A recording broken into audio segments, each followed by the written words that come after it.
இந்த மாதிரியான சம்பவங்கள் நடந்துகிட்டே இருக்கா? ஆனா தமிழக முதல்வர் இன்னைக்கு பிரஸ் மீட் கொடுக்கும்போது ஓரணியில் தமிழ்நாடு அப்படிங்கிற ஒரு இதை வந்து ஜூலை இன்னைக்கு வந்து ஸ்டார்ட் பண்ணியிருக்கோம். அதுல வந்து இளைஞர்கள் எல்லாரும் சேர்க்கப்படுவார்கள் அப்படின்னு உறுப்பினர்களாக சேர்க்கப்படுவாங்கன்னு சொல்லியிருக்காங்க.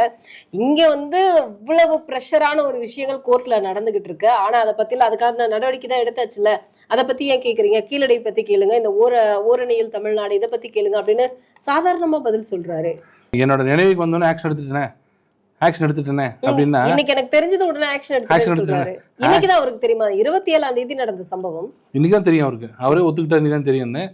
நான் கேட்கறது வந்து இன்னைக்குதான் தெரியும் ஆக்ஷன் எடுத்துட்டேன்னு சொல்றது கரெக்ட். என்ன மாதிரி சம்பவம், எந்த மாதிரி சம்பவம் நடந்தது ஆக்ஷன் எடுத்தீங்க? என்னங்க மாதிரி ஒரு போலீஸ்காரரே கொலை பண்ணிருக்காரு வெடியில, போலீஸ்கார் கொலை, அவரை சஸ்பெண்ட் பண்ணலையா? ஞாபகத்தை வந்து எனக்கு சஸ்பெண்ட் பண்ணிட்டேங்க அப்படி சொல்லல. இது நடந்தது போலீஸ் துறையில் இருக்கும் போலீஸ்காரெல்லாம் சேர்ந்து சட்டப்படி ஒருத்தனை தூக்கிட்டு போய் அடிச்சிருக்காங்க. சட்டப்படி, சட்டத்துக்கு விரோதமா இல்ல, சட்டப்படி ஒருத்தனை அரெஸ்ட் பண்ணி போறாங்க. அப்பா அம்மா அமைதியா இருக்காங்க. ஏன் அமைதியா இருக்காங்க? ஏன்னா சட்டப்படி அவருக்கு அதிகாரம் இருக்கு.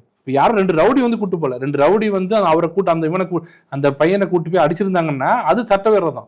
2 போலீஸ்காரங்க வந்து கூட்டு போறாங்க வீட்டுக்கு. அப்ப சட்டபூர்வமான அரெஸ்ட் அது. அப்பா அம்மாவும் அரெஸ்ட் கரெக்ட் தான், இதை கூட்டு போறாங்கன்னு தான் கூட்டுறாங்க. யாரை நம்பி அனுப்புறாங்க? எங்க அப்பாவை நம்பி அனுப்புறாங்க. எங்க அப்பா யாரு? தமிழக முதல்வர். அவர்கிட்ட இருக்கிற உள்துறை எப்படி அருமையான துறைன்றதுனால உள்துறையில் இருக்கிற 2 காவலாளர்கள் வந்து எடுத்துட்டு போறாங்க, வெயிட் பண்ணுவோன்றாங்க. அவங்க தப்பு பண்றாங்க. வேலையே பயிரை மேய்ந்ததுன்னு அது மாதிரி பண்ணும்போது ரெஸ்பான்சிபிலிட்டி உங்களுக்கு அதிகம். நீங்க என்ன சொல்லிருக்கணும், என்னோட துறையில இருக்கிற அதிகாரிங்க பண்ண தப்பு நான் அதிர்ந்துட்டேன், தொலைச்சிருவேன், இனிமேல் யாராவது இந்த மாதிரி பேச நீங்க பண்ணீங்கன்னா அவ்வளவுதான், இதான் கடைசி லாக்அப் டெத்தா இருக்கணும் அப்படிதான் சொல்லிருக்கணும்.